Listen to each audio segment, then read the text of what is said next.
Welcome to another episode of We Don't Die. I'm your host, Sandra Champlain, author of the international best-selling book called We Don't Die, A Skeptic's Discovery of Life After Death. And just a reminder, my home base is wedon'tdie.com, where you can always take a class with us, watch one of the past podcast episodes, come to our free Sunday gathering inspirational service with medium demonstration included, and so much more.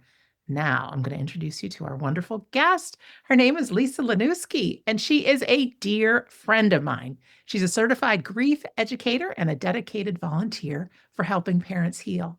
Her life was forever changed by a sudden passing of her daughter, Amber, an event that, of course, shattered her world, but also cracked her heart wide open to explore the reality of life after death. Her journey from the depths of heartbreak to a place of profound healing and purpose is the subject of her beautiful, moving new book. And it's now a bestseller. And I'm going to show it off. It's called God Winks and Amber Waves, A Mother's Transformative Journey Through Grief, Love, and Purpose. This is not a book about loss, I have to tell you. It's about the unbreakable bond between a mother and her child, and actually serves as a guidebook for connection and for anyone who's navigating that painful road of grief. Lisa is here today to share her story and some of the incredible signs and synchronicities, which she beautifully calls God winks, that prove that love doesn't survive death. It transforms us. So, Lisa, welcome to We Don't Die.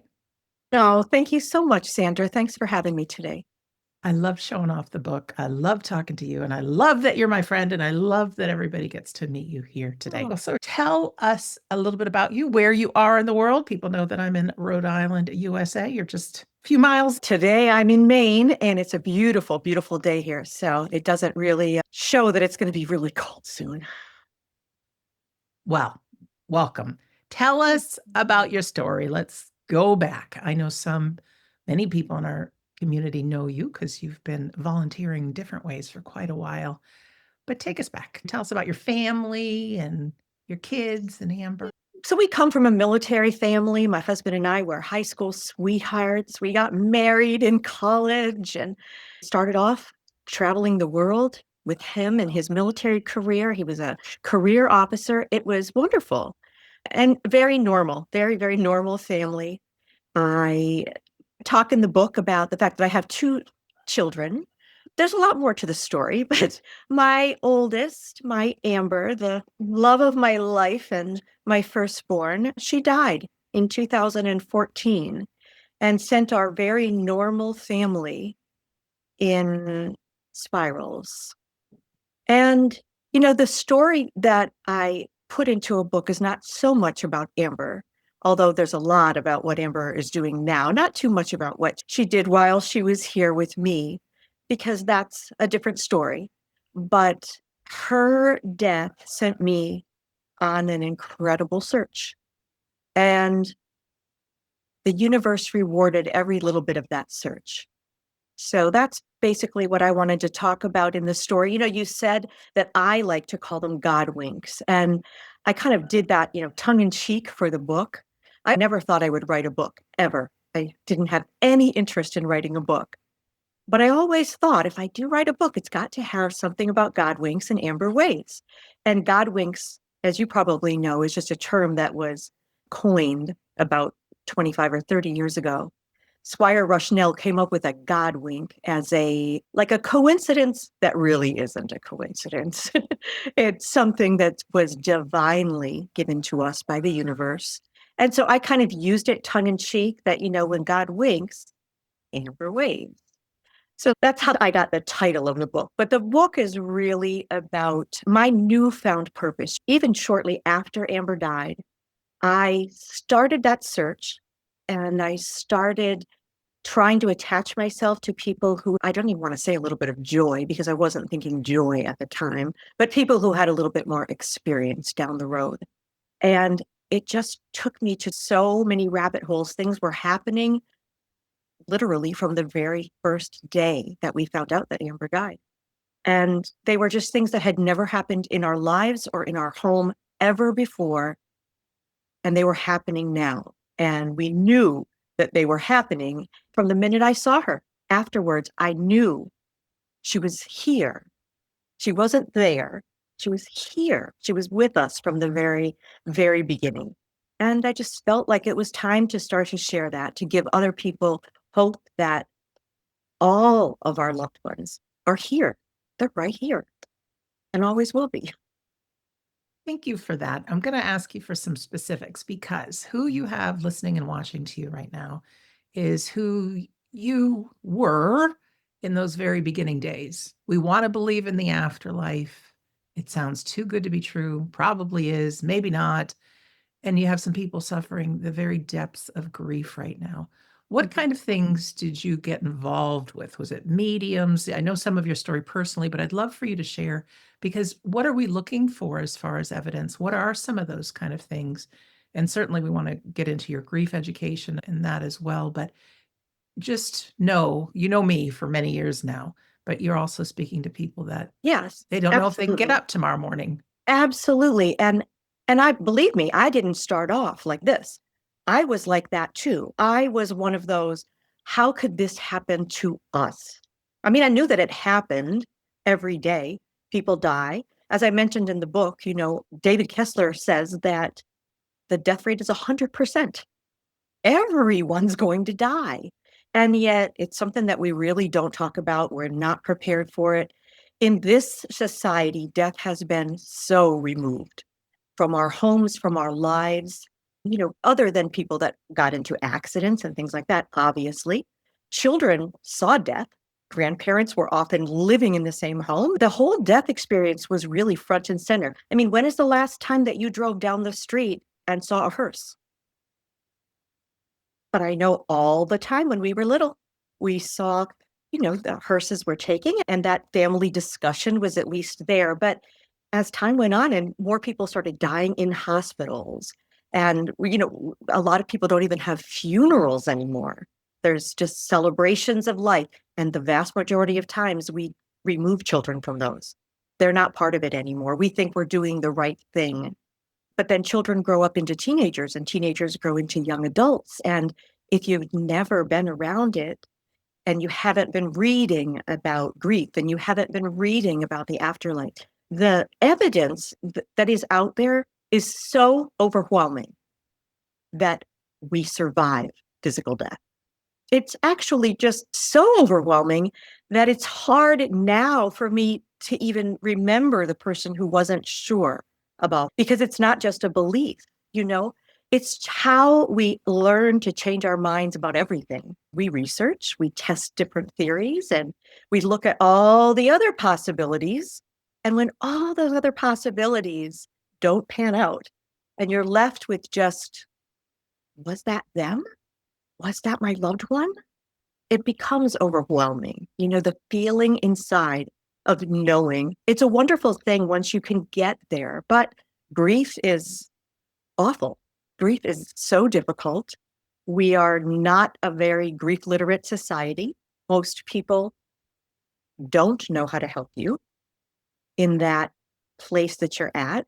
Many of us, and I was so guilty of this early on, tried to keep my grief in here because I noticed quickly that to be very open with it made other people uncomfortable. And dear God, I didn't want to make anybody uncomfortable. The one whose child died, and I didn't want to make anyone else uncomfortable.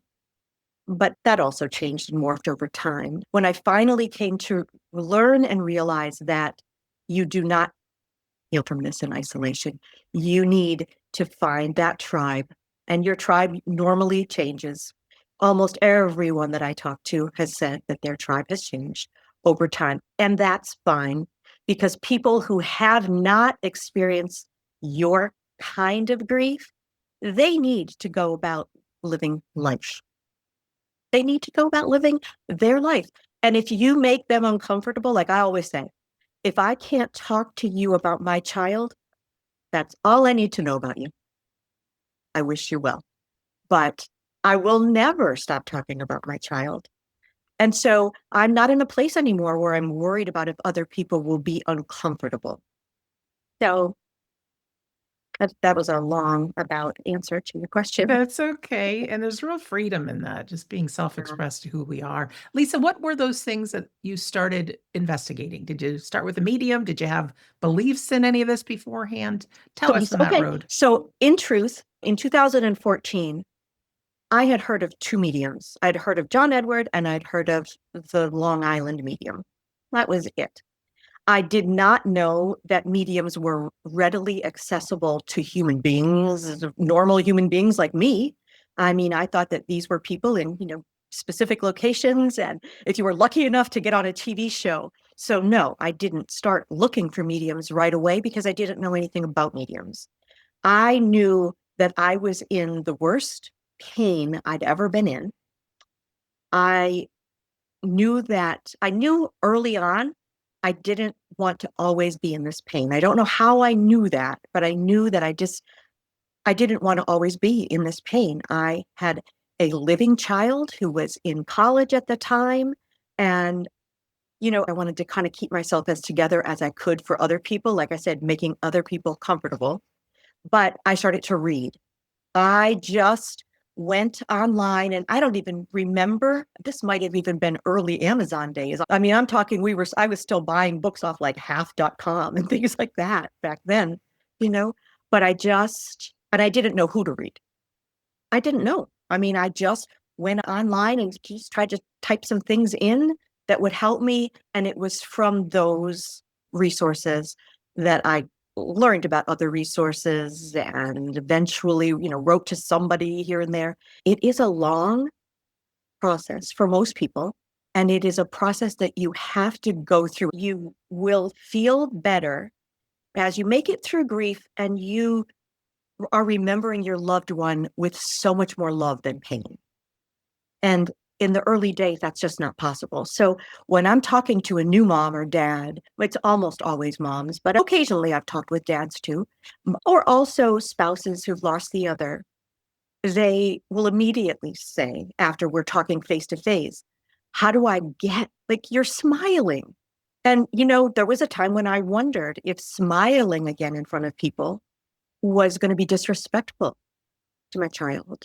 Or would people think that I had a couple screws loose, because I mean, how can you smile again? It just takes a while. And so I try to tell people right now that wherever you are, you have to feel it to heal it. And it hurts. And so that's what we do is try to shut it down, keep it to ourselves. If people in your family or those close ones around you aren't grieving, well, everybody's grieving. If they're not mourning the way that you're mourning, which might be demonstrative for some people, crying a lot for other people, keeping very quiet for other people. But you can only see what's going on the outside. You have no idea what's going on the inside. Everybody has to do this in their own way, but they do have to do it. You have to walk through it, and you just can't feel better early on. I wish that I could tell people you can do this, but there's a lot of work to be done, but there's so many resources. That's the thing. And that's the reason that I finally decided, let's get this book out there now, is because I kind of wrote what I wish I had in my hands during those first couple of weeks. I had books in my hands that were 275 or 350 pages, and I was reading them voraciously, but then they'd talk about something else in that book, and I had to get another book on that topic. So I would order that other book and it would come, and I was so excited. I put the first one down and started a new one. And I didn't have the attention span to make it through. What I really wanted was hope. And so I thought, well, we've had hope from the very beginning. I didn't have belief from the very beginning, but I did have hope just by the signs that were happening. And because I was aware of them, that was a really big thing it took my husband a while after the first day to start to be aware. He was very aware the first day, but then he just, he compartmentalized things and went about his grieving in a very, very different way than I was grieving. But once you go from that place of, I believe it, and then it's a huge jump and it's a great place to be because this is just such a small part of our journey. I believe that with everything in me, that this is a small part of our journey. And there's no way that we're not all going to be together again. I mean, we are definitely going to be together again, all of us. So, Lisa, I know your story. I've seen the miracles that have come through from Amber, but I'd like you to share some of those with those that are listening and watching right now. What happened? yeah. What are those things? Because you sound like a nice gal. We want to believe, but tell us, please tell us, Yes. because it can give an opening for what may be Yeah. possible for their loved ones as well. Yeah. In truth, I just kind of, divided, and I have journals of signs. And that's one of the great things that I did learn early on is write it down because you're going to forget about it. Write it down. Write down the date. If there was anything else going on, write it down. Sloppy, whatever, just write it down. Because that's how I was able to go back all this time later and see all this. And I thought, well, how am I going to compile all of this? But I didn't have to compile it all. I just kind of divided up because things started on the very, very first day. When we found out from the police that our daughter's body had been found, we were at someone else's home at the time. And I talk about this in the book. And it was just my husband and I. We were house sitting, pet sitting, and standing in the kitchen at the end of November while we are literally, I don't know how we were still on our feet. My husband is looking over my shoulder out the kitchen window, and a red-tailed hawk came down and sat right on a stone wall and just stared in the kitchen window at us. Now, I didn't really understand anything about birds at the time. My husband was just absolutely mesmerized, and he was saying, like, are you kidding me? Blah, blah, blah. And I was like, I don't know what he's talking about. I'm in total agree. And he takes his phone out of his back pocket and takes a photo of this. And I am not happy about that at this moment. I'm looking at him like he's lost his marbles. And he said to me, do you know how unusual that is? And I said, no, I don't know. He said, I've never seen it. He was in his 50s at the time. I've never seen a red-tailed hawk come down like that. Okay, well, it resonated with him. It made him feel good for a second. And I didn't write it down at the time. Or obviously, I didn't know anything about that. But that same day, when we were waiting for all of the family to come back because they were all on vacation for the holidays and were coming back after they got the news, we were alone in the house. And my husband couldn't lay down. He just wasn't able to lay into the bed yet. And I was all by myself. And I was awakened that night by 3 really, really distinct and hard knocks that were coming from above my head. It actually sounded like it was coming from outside of the house, but it was really distinct, and it was just 3 really hard knocks. And I knew that it was something. I didn't know what it was, but I was like, I've never heard this before. This is crazy. And, so I kind of talked to the air. Is that you? Like, I'd never even heard of death. I researched it later on, but I never heard it. The following night, I went over to my sister's home. The rest of the family had come. I needed to kind of get away. I went over to my sister's home where my mom lived at the time, and I spent the night with my mom in bed. And the exact same thing happened in the middle of the night. Only 3 knocks. I acknowledged it, and I said, I really think that's you. And that's a little bit intimidating at night like this. I know it's you. You don't have to do it anymore. And it's never, ever happened again, no matter where I've been.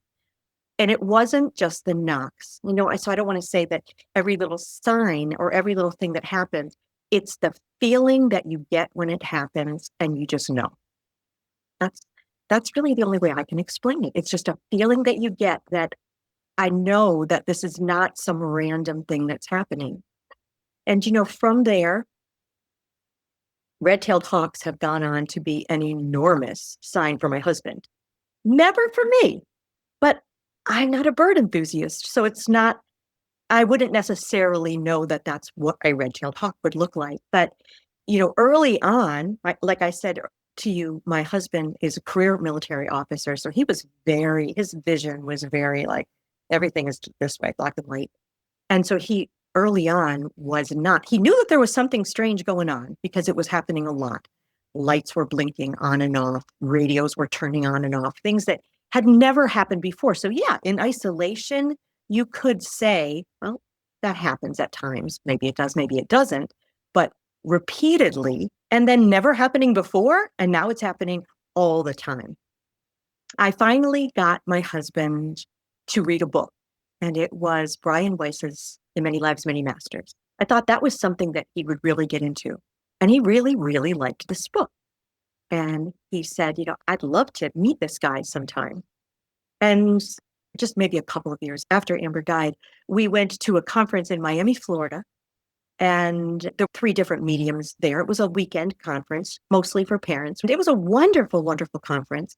And it was, I think, the second day, one of the mediums made an announcement that we had a guest who was joining us, and we could talk to him at the interval or intermission, whatever you call it.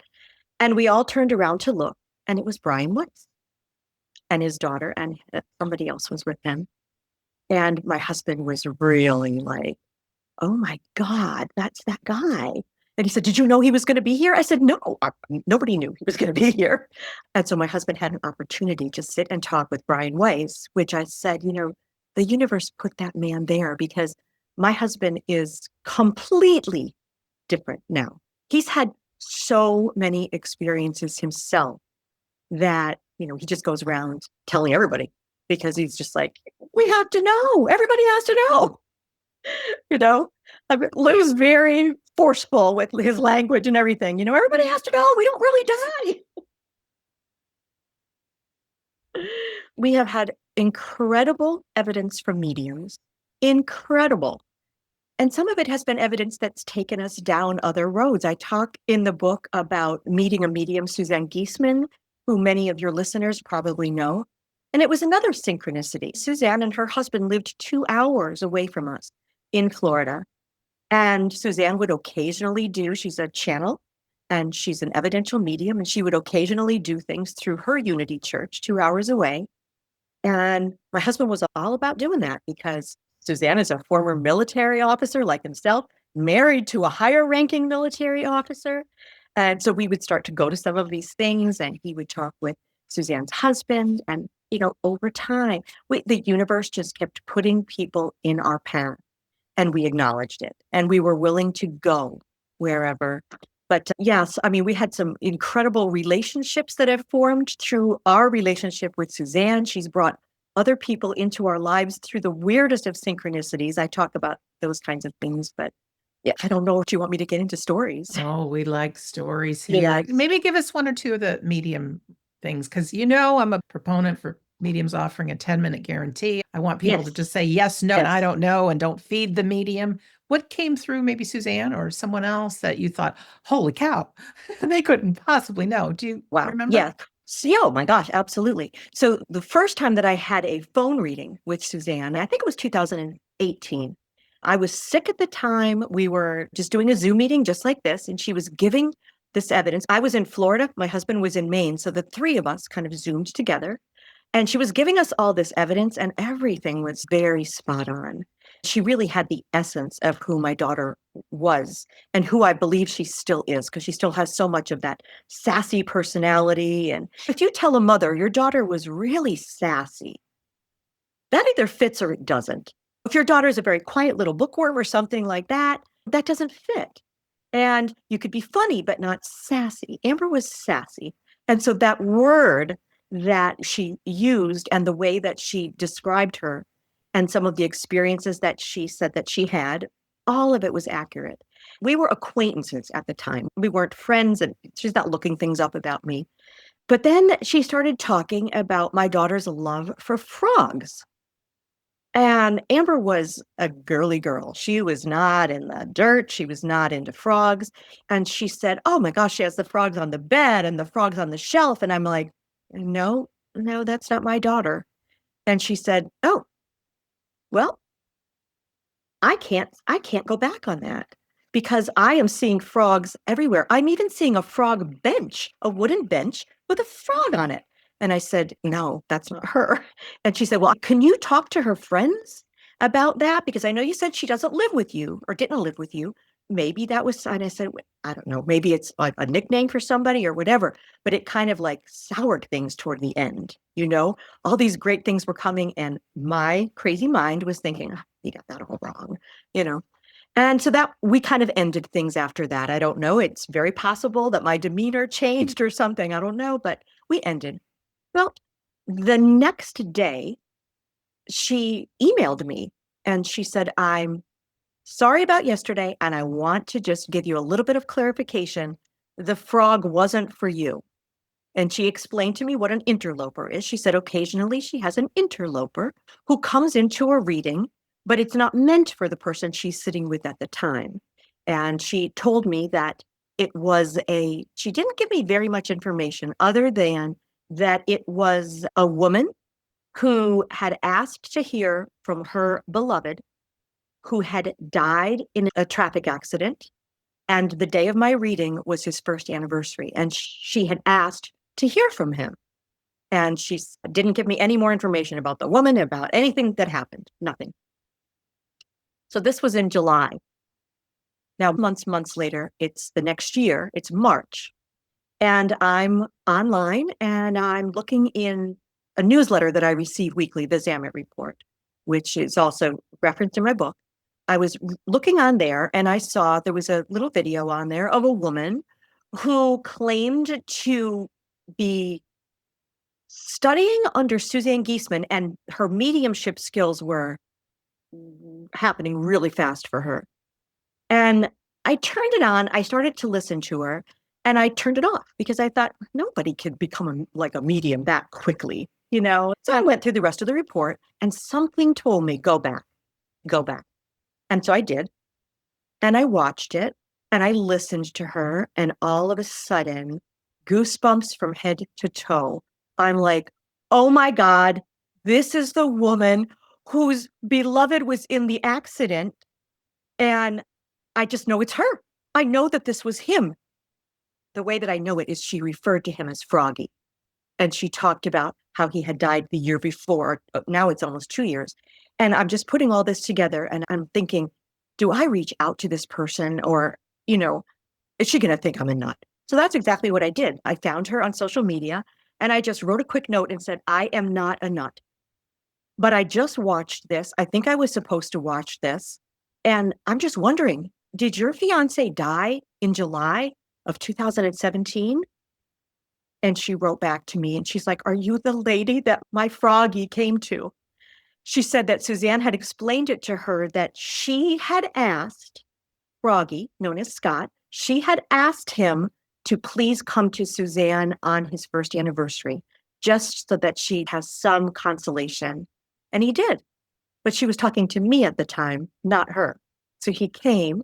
And then shortly after that, Cheryl and I started sharing all kinds of stories about our loved ones. And we just became really good friends. And it set up with Amber for another incident that happened a year later with Suzanne and Cheryl in different states. And that's in the book. Well, I wouldn't mind talking a little bit about your work and your volunteering with Sonia Rinaldi all those years, because it's one thing to have a medium say something. It's a whole nother thing to see your daughter's picture come through technology. That's true. Could you talk a little bit about that? I know many of our listeners and viewers have seen the Rinaldi film. Oh, good. Yeah. Amber's a big part of that. And I know I've had loved ones coming through as well. Yeah. Talk a little bit just about the instrumental transcommunication and what it is, because you can't get over a picture. Not only that, as I saw a video with a wink from your daughter, and I thought, absolutely, that's amazing. Oh, absolutely. And it's, again, I mean, as you're researching things, you learn about new stuff. 2018, I had never heard of, or 2017, the words instrumental transcommunication, which is really just communication from those on the other side of the veil. It's pretty much one-way communication, that it's coming from them to us, and it's via any kind of an electronic device. When I first brought that up to my husband, he was just like, okay, now you've gone over the deep end. And I was reading that Zamet report, that newsletter that I get, and my husband and I had signed up to go to a conference out in Phoenix, Arizona. And this lady, Sonia Rinaldi, was going to be a presenter there, and she was going to talk about instrumental transcommunication. So I'm trying to get a little information. What is this stuff? And blah, blah, blah. And they had been requesting that if there were parents going to this conference and if they had children on the other side, Sonia would like to record with them. And I was all in. My husband was not in on this kind of a thing. But once you meet Sonia, you know, you know, know that there's no funny business going on. And I started to learn about instrumental transcommunication and was like, this is something that's, 100 years old. This has been going on. Communications have been coming through radios, on television screens, not on a regular channel. People's faces were coming through and sounds were coming through. And I was fascinated by this. Well, there was no reason to be skeptical. There was about 30 of us that were involved. We all saw our loved ones. Didn't know how it happened, but I wanted to learn more. And so I started volunteering with Sonia. I just thought, if this is real, there's very few people in the US who know about this. And it seems like, when I'm reading about it in other parts of the world, it's very accepted. But it really came with a lot of taboos. Most people that we mentioned it to here were very skeptical about it. You don't know what you don't know. That's it. It's okay to have those opinions and everything once you've educated yourself and you hear about the process and you witness the process. And then if you still say, well, I still think there's something going on. Okay. Everybody has the right to do that. But when I got to know this person and I was working with her and it just went from, very little. I was editing a few things for her, but then our relationship just built over the years. And I have found her to just be unbelievably honest, unbelievably dedicated to trying to help other people, especially moms. She has a real soft spot for a mother who's lost a child. And she just thinks that is the, hardest thing to get over. And she has this ability to work with her team on the other side, and they will send her images of loved ones from the other side by accessing our consciousness, because our consciousness never dies. Our consciousness is always there. And I don't know how she does it, and she'll be the first one to tell you that she doesn't know. She says, I don't do it. They do it. I do a little part of it. I provide the equipment, I allow them to do. But the things that I've seen not just, my daughter, but many, many of my friends' loved ones. I've seen your dad. I've seen just so many people. And it's not, so when a lot of times when images are returned, they're different from the image that's provided. Sonia does request one photo, just one photo. And she always requests that photo as close to the age that the person died. Because in true instrumental transcommunication, they should be able to do things with that photo. And they should be able to access memories of the person, the same person, but looking different in life. And almost always, the families who see these are so taken aback because they have a photo similar. They never provided it. It's not available on the internet. Sometimes it's of the person when they were a child. It could be 40, 50 years ago. I have seen my daughter in video pursing her lips and throwing me a kiss. I had asked for the wink because I did it one time when I was doing something with Sonia, and Sonia kept saying, why do you want her to blink at you? And I said, I don't. I want her to wink at me. I keep telling her I want her to wink at me. And it was so long. And I actually got to see it in video. I got to see her winking in video. I got to see her kissing in video. I've got to see her looking as a toddler with photos that once I supplied them to Sonia, she was just like, oh my gosh, like that's pretty incredible. She's only 3, in this picture. It's a fantastic area of study. It's just one of so many things that are out there that it's just a checklist of all the stuff that just proves the evidence of the afterlife. There's so much hope out there. There's so much hope. But for those who are in grief, I don't want anybody to think, this lady's a little crazy. She has joy in her life. And, a lot of people don't believe that it's okay to show that joy afterwards. And I read something recently. One of the moms on Helping Parents Heal had written this, and I thought there's some truth in this, that some people are so afraid to give that up. They don't want to grieve forever. What I understand and how I understand it is that as the guardian of that person's life, to show any joy means that other people may forget them. And that is our biggest fear, is that this person was so large in our life that we are never going to forget them. We are going to talk about the things that they did and the joy that they brought to our life and the difficulties that they brought to our life, all of it. And other people stop talking as time goes on. And we feel this need to get in there and remind them. So for some people, that persona of always being in grief or always mourning is something that others can see as a reminder. Don't forget, my child died, my husband died, my sister died. And those are things that we can work through those things too, because you need a tribe. You need people to help you. I love our tribe. I do do. too. I do. I don't even know how many tens of thousands of listeners and viewers and people interested. Some people come and go. And that's why between this podcast and then my audio podcast, Shades of the Afterlife, I want to explore it all and I want to give it all. So I think I'm at something like 780 different episodes total. It is crazy what you've done. Evidence is there, but we need to kind of grip the reins and go looking for it. Sometimes it just Absolutely. falls in our lap. I do believe in synchronicities and some cool God winks from our loved ones saying, hey, look at this. But we need to look for it, but also honor that grief, because we're not taught about grief in school. I had no idea how much it could hurt, that it's got a mind of its own. But yes, there's some tools we can do to help us ease the pain. Tell us about your interest in becoming a grief counselor through David Kessler, because it's a huge thing. And I know you have given time and time again to people just freely to make a difference.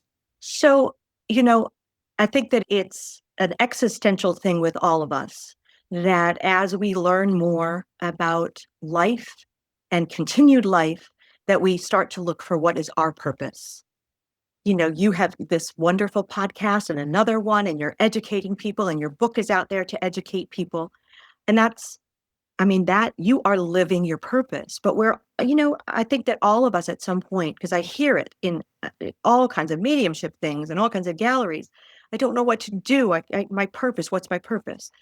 So early on, my purpose was to help put this information about the afterlife out there on other people's platforms, to help them to get their work out there. And there's nothing wrong with that. It's very, very fulfilling. I just, when I started to think about the grief educator course, because I have a master's degree in counseling. Do you know how much I learned about grief in there? Nothing. Not half a day, not half a class. We didn't talk about that at all. And I wanted to take this course because I do volunteer for Helping Parents Heal. I'm a caring listener. I was an affiliate leader. I like the organization. I think that they do a lot to help parents who are in grief. I just think that early on in grief, we tend to think, first of all, that no one has ever suffered the kind of loss that we have. No one has ever loved another person like we love that person who died. We are so unique. That is not true, but it certainly is true for you when you're in grief. Nobody's grief is bigger than yours when you're in grief. And it's hard. We start grabbing at all the low-hanging fruit afterwards. Like I said, I would read any book. I would go to any medium. Once I heard that you could actually go to a medium, a person that I know found a medium in the little back pages of a newspaper. My husband and I drove to Maryland to do that. And thank goodness I had a little tiny, tiny bit of healing, because that could have set me back so far. It was awful. It made me think this is what mediumship is. And then I didn't want to go to a medium for months after that. But I realized that there were people who wrote books. I mean, I didn't know you back then, but I had your book early on. And it was like a little Bible to me because there's so many different things. And I wanted to know about all of it because, like I said, I knew when I saw my daughter, I knew you are not laying there. So where are you? Because I can feel you. How do you take that kind of energy and that sass and that wit and that intelligence? Where does it go? So I just wanted to learn, and people gave me those opportunities. But I was still hurting a lot, and I didn't have a tribe. But what I do have is a lot of chutzpah, and I wrote to people, and I didn't even care. Is this inappropriate? I'm writing to this person in the UK and asking them to help, but I did it. People are remarkable. They want to help you. And I wanted to help people. And I thought about, I think I gave this example to somebody else, that if you're having an alcohol problem and you find the courage to walk into an AA meeting and you're looking for help and you're looking for hope, it's probably not going to get you there to go stand over there in the corner with the other person who's trying to smoke a cigarette and is shaking because you give you at that point. They're here for the same reason as you, to find the people who have the healing and to say, I just want to find out how did you get there? And every single time they just put their hand out and say, take my hand. I'll believe for you until you're ready. Come with me. Let me show you some of the things that I've done. And I realized after almost 11 years of asking the question, what is my purpose? I believe that my purpose is to be there for the new people who are in that horrible place of despair and say to them, take my hand and let me help you in any way that I can help you, just to lead you on one of these little side streets. And I have so much satisfaction from doing that because it reminds me that's exactly how I was. And all I wanted was for somebody to be that kind to me. And so I took it. I loved it. I loved the course. I can't believe that in 12 weeks, I learned more than I learned in a master's program, but it was fantastic. It was wonderful. As I was in that course, that's when I decided I was going to write the book at the same time. Don't know why, but I decided because all this stuff was coming back. And the book really, a medium had said to me one time about writing a book. And I said, I really don't want to write a book. And he said, you've already written the book. You just haven't put it down on the right kind of paper yet. And I was like, what the heck is he talking about? Well, I kept journals. I kept all those signs. I wrote everything down. I have books, tablets of all this stuff. And I thought, this is because if you're going to try to help people in grief, they have to know who you are. So I thought, okay, I can put this together. And I got the ding, ding, ding. This is what she really wanted me to do finally. So I put this book together. And about 2 days after it was published, which I held on to it to publish it on her birthday as a birthday gift to her, 2 days after, I got this download from her when I was taking a shower, actually, that, enjoy the book, but that's not really what I wanted you to do. And I was like, what? And she's like, no, you have to get other people to tell you. You have to get the people who aren't talking about this to talk about it so that you can get it all out there. And I was like, well, that's kind of been done. But I mean, I just got this persistent thing from her, and she even gave me the title. And I was just like, so that's what I'm doing now. Oh my God, wings, that's what I'm going to call it. Before I continue asking you about the book and then also about the stories you're looking for, I want to tell people, I'm going to be honest. Sometimes when I get an email, somebody's interested in coming on and being a guest, I catch them. Sometimes I don't. There's people that don't have the integrity. They want to sell their medium service, or they want to sell their book, right? Yeah. And then usually in an interview, the listeners know, right? And they know by the questions that I ask and things, we can figure it out. But I want to tell everybody, Lisa has donated thousands of hours of her time to make a difference with grieving folks, volunteering a lot with Sonia Rinaldi and others. And I know of people that she's talked to, and she's a giver. She is a giver. So when I say, let me find God winks, I want to tell you, it is a handbook for the road, and it's such an easy read. Lisa, thank you for all the dedication you've had Oh, to other thank you. people, the reunions that have been made, all the behind the scenes that you've done, putting together the e-magazines for Sonia Rinaldi, and all that work you've never been compensated for, other than knowing in your heart that somebody can sleep at night because they saw a picture or got a message from their loved one. It's a big deal, folks. Lisa is a giver. So that being said, what can people find in this guidebook? Right. So, in addition to our story, I do talk about different signs and synchronicities and messages, and I try to delineate the difference between some of those things because not every cloud is your loved one, not every flower. A lot of it comes with the feeling that's associated with it. But as I was writing the book, I also was thinking about grief and about what it was like for me in those early days. What were those things that were helpful? What were those things that were absolutely not helpful? And so I compiled a couple of appendixes in there just to talk about, here are some helpful things to say if you are trying to support someone in grief, trying to be around someone. Here are some things that you might want to reconsider, you know, and even for us, I mean, just because we've been through our own personal grief, things are not received in the same way. We don't have to come up with something that's very profound to say to somebody. Sometimes the thing that is the most touching is, I don't have any words for this. I am just so sorry you're going through this. That means everything. And that's very hard for some people to do because they get emotional. But I will say one thing about things to say to the grieving and things not to. You must say something because people who are in grief may not remember exactly what you said, but they certainly will remember if you didn't. I talked to about the mediums. You asked, what did I know about mediums early on? Nothing. Didn't know anything. But I've learned so much about mediums over this last decade plus. And I put some things in there about, how do you find a medium? How do you even know if it's a good medium? Most mediums now do things online. 10 years ago, 11 years ago, that was unheard of. I mean, you know, all these courses and classes and things that we're taking are wonderful. But there's also a lot of caveats, in there. I found out that you don't have to pay a lot to go to a medium.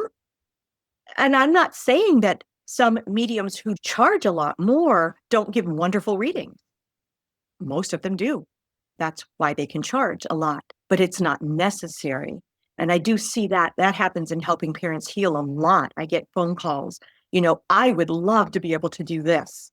And in our case, some of the very best mediumship readings were things that we did not even sign up for until the very last minute. We did them online with a whole bunch of other people. And the message that came through was phenomenal and absolutely for us. It's just a matter of putting yourself in that right frame of mind and knowing the things that you should do during the mediumship reading, knowing the things that you should look for before you have the reading and during the reading, which is something that's really comforting to a lot of people. Is a really good medium will say, if we're together 10 or 15 minutes and I'm not connecting with your loved one, they will make a refund and try again another time. I mean, it's just like anything else. It's a connection, and the connection's not always good. Sometimes the Zoom, the voice, the face don't match up really well. That's just how it works. And they're human. Sometimes they are not feeling very well, or they have something else that's going on in their family that's hard to get off of their minds. So I know early on, I was quick to want very specific information from a medium. And then I would know they were real and my daughter was still alive on the other side. And until I heard those words, that stopped me from hearing all of the other words. And I got to a point where I thought, because I've just recently worked with a mom who said, if it were me instead of my child on the other side, this is what I would say to them. I would say this and this so that they knew it was me. And I said, that's the human you that's saying that. That's the mom who's using your ego to think, well, I could do it the right way, that kind of a thing. But here, if you have an opportunity to give a message to a loved one that's still here and they're on the other side. And, the connection's not going to last for very long. Aren't you just going to want to tell them, I love you so much. You need to go about your life. I'm so proud of you. And people say, oh, those things are just so generic. But what would a soul who knows that it's all about love, that's all that it's all about? What kind of a message would you want to send? Some of the, what I call the low-hanging fruit is really good to get it. I got some low-hanging fruit and it was, wonderful. And I think that it might have even been at one of your conferences when there was a medium and a spirit artist together. I thought so. And, the medium was giving this description of a young girl, and there was another mom and I, and we've come to be friends. And we know that our daughters were very, very similar. There was a 7-year age gap between them, but boy, they were really similar. And it just, kept going on, and we could both take everything until finally the medium said something, and the other mom said, oh, no, that's not me. And then the spirit artist was drawing what he was seeing, and it was incredible, what he was doing. It resembled my daughter. It didn't look just like my daughter. So, I'll put that caveat out there. That happens a lot with spirit artists. But again, it's the essence. What he got, though, that most people would not get was that my daughter had very naturally curly hair, long, dark, curly hair. But you would never find her like that on the internet or on her Facebook or anything else because, we're women and we don't want what we have. We want to look different. So she would always straighten her hair. So she had straight hair. But this rendering was amazing. And he said, I'd never done this before, but she wants you to come up and touch her hair. In my room, what I had said was just reference your hair. And I put her hairbrush in my bag. Even my roommate didn't know that was there, but she wanted me to come up and touch her hair. And when I took that hairbrush out of my tote bag, it was like, oh, it's like, oh my God. But that was just so unbelievably evidential for me. And I was able to allow, the medium to be the medium and to get things through her filter, and Chris to be Chris and to get things through his filter. But the essence of what was there and the message was exactly. So I've learned over time, I didn't put that in there for her to say, come up and touch my hair. I just wanted to hear something because that was such a big thing.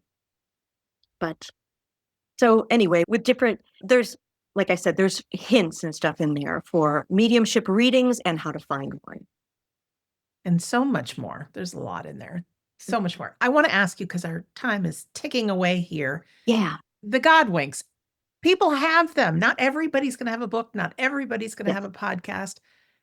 And through Amber and you're compiling stories. We welcome people if they have a story of a synchronicity, a sign, a God wink, something in your heart is your person talking to you from the other side. You're collecting these. Talk about that and how people. So I think it's one thing for people to read my story and to say, wow, look at all the signs that this lady had. I'm not getting any signs, so I'm not like her.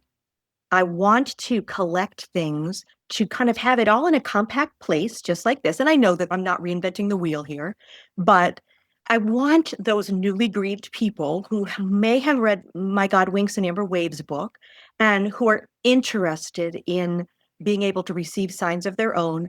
I would love them to be able to see this happens every day, everywhere, all around the world, all different ages. I've already been receiving some of the coolest stories. In fact, my husband and I, we sit down at night and we're reading them and he's like, oh, that one should be right in the beginning. That's a really, really good one. But I'm collecting them at Amber Waves 89 at proton.me, designated place where all of these signs and stuff are coming. As you said, most of what I've done in the past decade has just been totally uncompensated. So I'm not compensating people for stories or anything like that, but I'm offering a free book. As soon as I publish it, everybody's story is in there. I would love to receive them. I would love to be able to just use your first name and where you're from. And if that's too much, because some people don't want to share the stories, they don't want anybody that might be a friend or a family member to think that, they just don't talk about those things. But there is power in telling it to somebody. And so if you don't want to use your first name, I mean, of course, I'm going to see your name when you send it to me, but we'll make up a name. Just tell me any name. But I would love to have the real location so that people can see, because I've got interesting things in there now from Canada and from the UK, one from India today, and a lot from the US, because I know people from Helping Parents Heal, but we're just getting interesting stuff. And I really think that there's some power in seeing it's not just me. My daughter is not special, but these are other people who have been willing to see with different eyes and hear with different ears and document. And, I got a story today from a man in his 80s, and his partner has been gone since 1991. And he told those stories to me today with the most incredible detail. And he said, "You never forget this. When these things happen, you never forget this." I said, "It's the feeling, isn't it? That you just know. There is no other explanation for it." So I would love to hear stories. Anybody can submit those, or they can go to my website. They can submit them right on the website. The website is just my name. Your full name, Lisa My full Laniewski. name, lisalaniewski.com. And there's places on there that you can send your stories in. And I'm really hoping that I will be working on compiling all of this spring so that it will come out close to Amber's birthday again. Oh, that's beautiful. Lisa, Yeah. what closing words do you have for our listener today? I would just say that what you are going through, if you are going through grief right now, it is awful, and you need to honor it. You need to feel it. We need to go through all of it so that we can eventually find some meaning at the end, some purpose for ourselves. And you will never, ever make meaning from the death of your loved one. That's not what I'm talking about. But our loved ones have brought something unique to this world. And it's up to us to find out how can we continue to honor them. We are the guardians of all of our loved ones. And then when we're gone, hopefully there'll be people that will be our guardians too. But reach out. Don't try to do it on your own. And I'm not saying that you need to go to a counselor or a therapist or you need to be on medication or anything like that, but this is a process. And it is something that on the other side of it, you can have some real profound understanding of what we've kind of taken for granted. Most of us, as we go through, I do believe that none of us,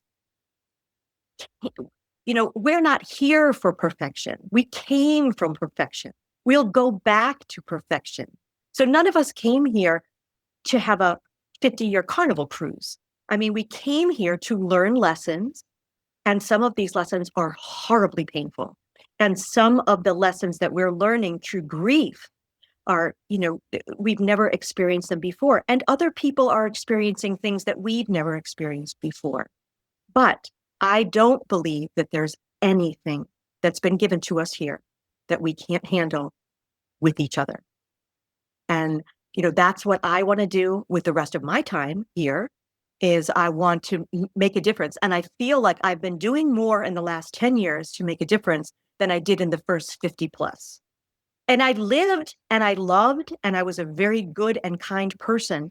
But these lessons that we live after what we think is the worst thing that could possibly happen, bodily death, the person is gone forever. Well, if you believe that the person is gone forever, you still have to figure out how to live without them. So why not just investigate a little bit? Because once you know that they're not gone forever, you're still going to live without them, but you're going to live differently. You're going to live very differently. Lisa, thank you so much for being our guest today. Thank you so much for having me. You are doing incredible things in this world. Ditto. Right back at you, sister. Again, you can go to lisalaniewski.com. You can find her book, God Winks in Amber Waves, there and on Amazon. She's just a lovely, lovely, giving soul. And again, in the show notes, in the description, you'll find her website and her email address. Feel free to Awesome. send some God winks, some I stories. will love them. I would She love to will read. love them. She will love them. And as Yeah. a reminder, come visit me at wedon'tdie.com every Sunday, 2 p.m. New York time. I offer a free Sunday gathering on Zoom, joined by mediums and guest speakers from all over the world. We inspire, we empower, and the last half is a medium demonstration. So you get to see just how close our loved ones are. If you don't yet have a free copy of my book, you can certainly have one. WeDon'tDie.com. Just scroll to the bottom of the page there, enter your name and your email address. Why I give it away so much is because chapter 10 is about grief, what it is, how to deal with it, how to survive it. I can't share it enough because I think it's the most important thing. But also at the bottom of the page there, you'll see that Sonia Rinaldi film, Instrumental TransCommunication. You can see Lisa and her daughter Amber on that film. So in closing, I'm Sandra Champlain. I'm always so grateful to be your host on We Don't Die. I do believe that life is an education for the soul, and your life here on earth is important. And we all want rainbows and butterflies, right? But when you think of it, a butterfly has to go through a crazy, painful transformation, becoming a whole different being to become that butterfly. And of course, we only get a rainbow after the rain. So your journey might be difficult right now. There will be a time, I promise you this, that you may not write a book. You may, but you may be just the person another person needs to hear from, that you've been on that journey and you can save their life. Can I just throw one thing in there? Just to piggyback off of what you just said.